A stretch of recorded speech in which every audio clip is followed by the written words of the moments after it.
आजादी, लिखने की लेंगे आजादी, पढ़ने की लेंगे आजादी, सियासत की लेंगे आजादी, सियासत की लेंगे आजादी, है हक हमारा आजादी, हम लेकर रहेंगे आजादी, इंसाफ की लेंगे आजादी, मुर्तजा की लेंगे आजादी, अयूब की लेंगे आजादी, पठान की लेंगे आजादी, परवेज की लेंगे आजादी, सुहेल की लेंगे आजादी, मोहम्मद खुशो की लेंगे आजादी, शबीर कमरानी की लेंगे आजादी, कौन मेघवार की लेंगे आजादी, सफर चांदियों की लेंगे आजादी, सुहेल मेरठ की लेंगे आजादी, असलमान शाह की लेंगे आजादी, पाकिट की लेंगे आजादी, पाकिट की लेंगे आजादी, पाकिट की लेंगे आजादी, है हक हमारा आजादी, तहरीर की लेंगे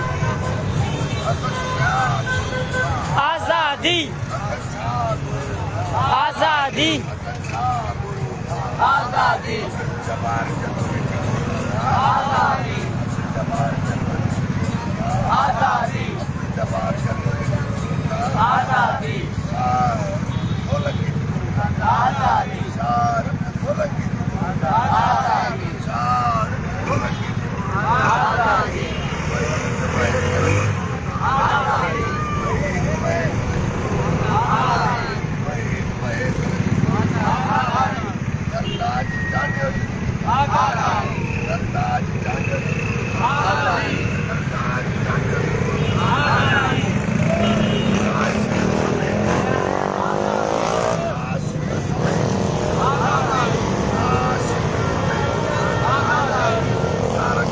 सिंधु देश जी असां GM सैद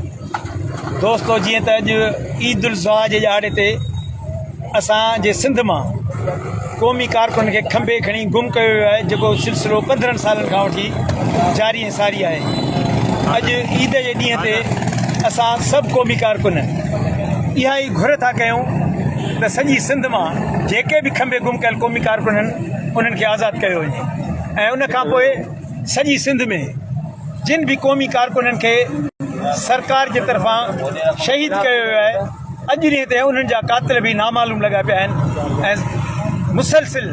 एहतिजाजनि जे बावजूदि बि उन्हनि खे गिरफ़्तार कयो कोन थो वञे। असां सही सिधी सरकार जी इहा ॿेखियाई सम्झूं था जेका सिंध जे मज़लूम माण्हुनि सां सिंधियुनि सां बलोचिस्तान जे मज़लूम माण्हुनि बलोचनि सां ऐं उन्हनि माण्हुनि सां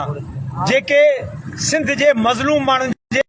हक़नि जी ॻाल्हि था कनि पंहिंजे धरतीअ जे आज़ादी जी ॻाल्हि था कनि पंहिंजे धरतीअ जे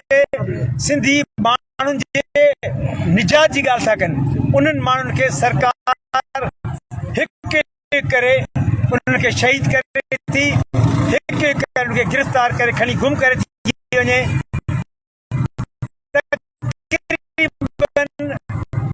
कंहिं दोस्त खे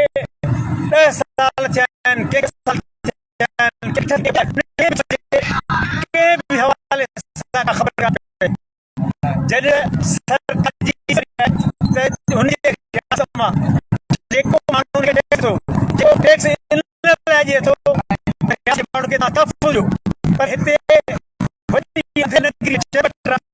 सिस्टम आहे जिन माण्हुनि